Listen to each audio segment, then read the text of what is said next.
By the second half of the 2nd century BC, the city of Rome had grown immensely, but its physical and social landscape bore the scars of a century of transformations. From the modest buildings of the early Republic and its labyrinthian streets, Rome had evolved into a metropolis full of temples, forums, and sprawling villas, all reflecting its growing power and wealth.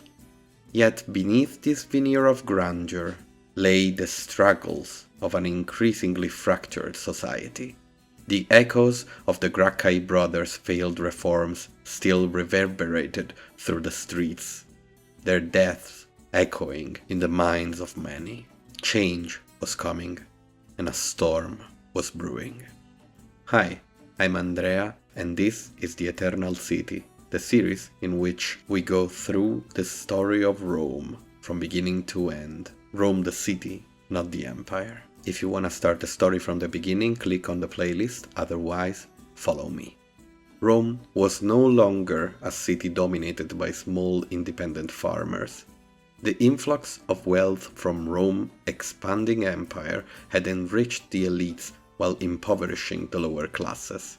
The city's plebeian districts swelled with landless citizens displaced by the growth of massive latifundia, large estates owned by the wealthy and worked by slaves. The Gracchi brothers' attempts to address this disparity had left a legacy of political violence and a bitter divide between the populares and the optimates factions, representing the plebeians and the aristocracy respectively. In the aftermath of Tiberius and Gaius Gracchus' deaths, their bodies laid on the stone of Rome by the hands of Romans themselves, Rome's politics grew more volatile. The Senate, largely composed by optimates, had reasserted its dominance, but the populares had not disappeared. These tensions simmered within the very heart of the city, the Forum Romanum. The Forum, once the cradle of republican ideas, had become a battleground for political rivalries, as ambitious leaders exploited the grievances of the urban poor to challenge the Senate's authority. Yet Rome continued to function. Rome was, after all, a giant game of King of the Hill, and strife was in part of the program. As long as people tried to conquer Rome by conquering the world, wealth and victory would continue to come. Into this cauldron of unrest stepped Gaius Marius, a man who embodied Rome's shifting dynamics, and our new main character. Born in 157 BC in the small town of Arpinium, Marius hailed from a modest equestrian family. And who, pray tell, are the equestrians? Equites, after all, just means riders, men on a horse, soldiers on a horse, mainly. But in time, this word started meaning something else, something we are very familiar with. We call it middle class. Now, of course, in a world made of money, like ours, middle class simply means middle of the road in terms of wealth, but at the time it was different. An equites could be far richer than a senator, but in ancient times, connections, bloodlines, and the simple rights afforded to nobles or patricians were worth far, far more. It was Gaius Sempronius Gracchus himself, in 123 BC, who first, in the Lex Sempronia, used the word equites to refer to a new social class.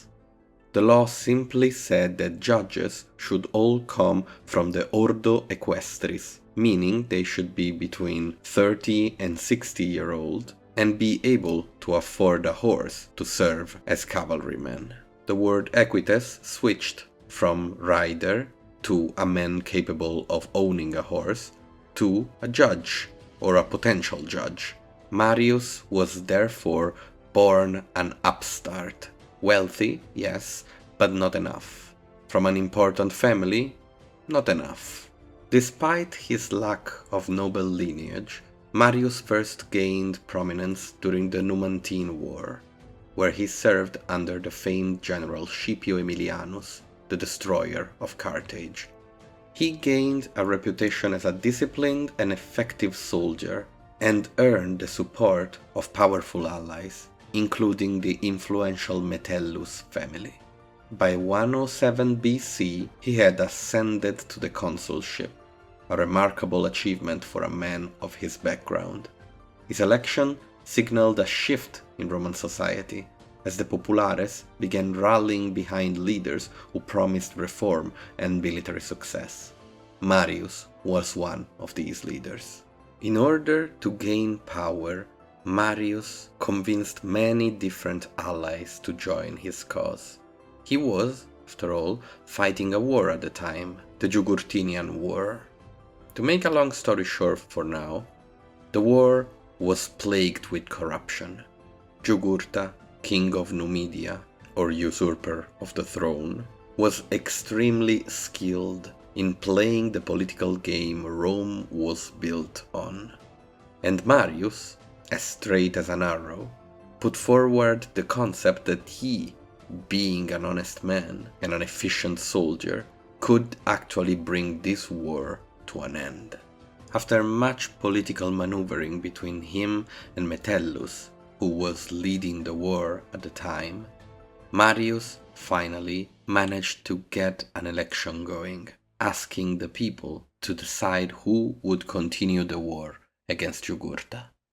He was elected in a landslide. One of the reasons why the Jugurthine War was so difficult to fight was the continuous recruitment crisis that Rome was still suffering from.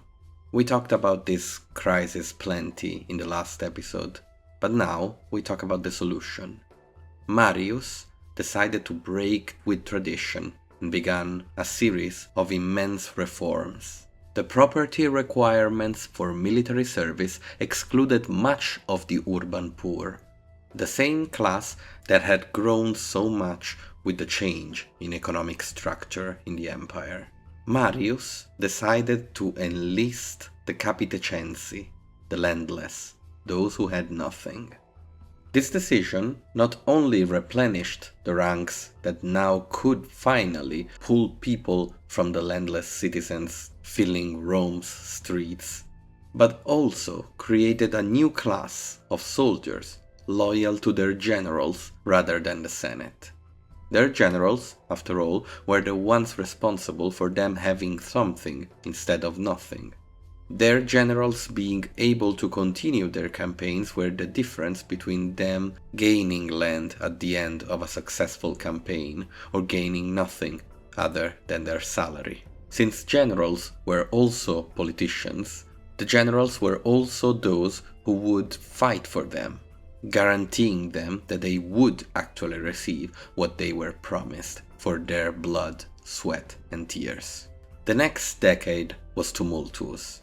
Marius did what was asked of him and defeated Jugurtha, and was then forced to face a long war in the north, when not one, but two barbarian people passed the Alps and marched into Italy, the Cimbri and the Teutones. And yet, while Marius covered himself in glory saving Rome again and again, someone was growing in between his legions. Someone who had his start at the Jugurthine War itself, a young patrician that couldn't have been more different from Marius.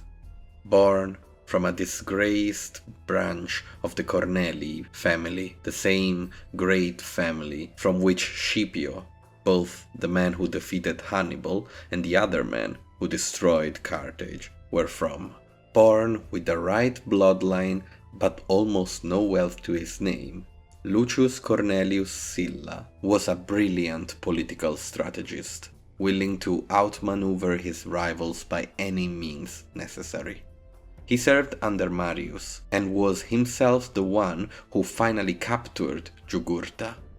However, this victory sowed the seeds of animosity between the two men, as Marius did not like being outshined by anyone. While all this war and adventure was happening around the world, in Rome the political landscape continued to shift. The Forum, once a place of public debate, became a stage for violent confrontations. Political factions clashed openly, with street gangs loyal to rival senators battling for control. The populares, emboldened by Marius' success, sought to push through reforms aimed at curbing the Senate power. Meanwhile, the optimates dug their heels, using every tool at their disposal to maintain the status quo. Amid this turmoil, Marius secured an unprecedented 6 consulships, leveraging his military victories to maintain his influence. However, his later years were marked by missteps and a declining popularity, as Rome faced new threats, different types of threats, like the devastating social war. When the optimates had killed the last of the Gracchi, they had also killed the idea of conceding citizenship to the Italian allies. Rome had always counted on its Italian allies. These were large cities, important hubs of trade and military training. They provided troops and materials for Rome's campaigns and fought to the nail to defend the Roman Republic against enemies such as Hannibal, who had hoped of turning them against Rome. In 91 BC, Marcus Livius Drusus had proposed a law to extend citizenship to the Italians. Of course, many in the senatorial class didn't like the idea, but the vote was made worse by the fact that Drusus tried to apply this law to another law that would have damaged the latifundia of many nobles. Just like we so often find ourselves in front of lists of hundreds of political action to be voted together, Rome was filled with little political tricks that people tried to use to push together different causes in order to push through what they wanted to happen. This law pack was discussed, fought on, and in the end, extremists from the optimates side decided to take things into their own hands and killed Drusus. This was the spark for the social war. In reaction to this injustice, many cities of central Italy started rebelling against Rome. A true, absolute disaster for the Republic that was now fighting their own men and their own people in order to defend the status quo. Rome, facing a formidable coalition, relied heavily on its military commanders to suppress the rebellion. Both Marius and Sulla were key leaders during these times. Marius, the veteran 6-time consul, had already cemented his reputation as a savior of Rome by defeating the Cimbri and the Teutones. However, Marius was aging, and his influence in the Senate was slowly waning. Despite his prior successes, some began to see him as a relic of the past, especially as the new young lion Sulla started scoring significant victories against the Italians, including the capture of key strongholds and the negotiation of defections from the enemy forces, a skill that will prove formidable in Sulla's future. As Italy burned and the Republic cried, Sulla was shining, especially against the more measured approach of Marius. By 88 BC, the war could be considered over, and Sulla had ascended so much he was made consul. Before the social war, Sulla had worked as a governor in the east, and there he had met an eastern king called Mithridates. This king was now threatening Rome's borders, and the Senate wanted the consul to handle it. To wage war in the east meant the chance of gaining untold riches. Whoever would defeat Mithridates, considered one of the wealthiest of the eastern kings, would become Rome's ruler. Not a king, of course, you know that Romans hate kings, but in practice, at least. Sulla, invested with the governance of the eastern provinces and with the consular right of leading troops against Mithridates, marched to southern Italy to embark for Greece and begin his march to glory. But Marius could not accept this. Maybe it was greed, maybe it was the desire to be recognized as first among many, pride. Maybe it was just hate for Sulla. Whatever the reason, Marius convinced the tribune of the plebs, Publius Sulpicio Rufus, to approve a law that would take away the military command from Sulla, even if he won the election. When Sulla received message of this betrayal, he decided to take action. For the first time in Roman history, a Roman took arms against Rome itself. It was the beginning of a new age, the beginning of a war that would, in some shape or form, continue through 3 generations of Roman generals.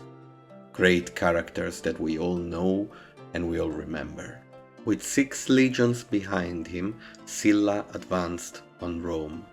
Marius and his allies scrambled to organize a defense, but were completely caught by surprise, off guard.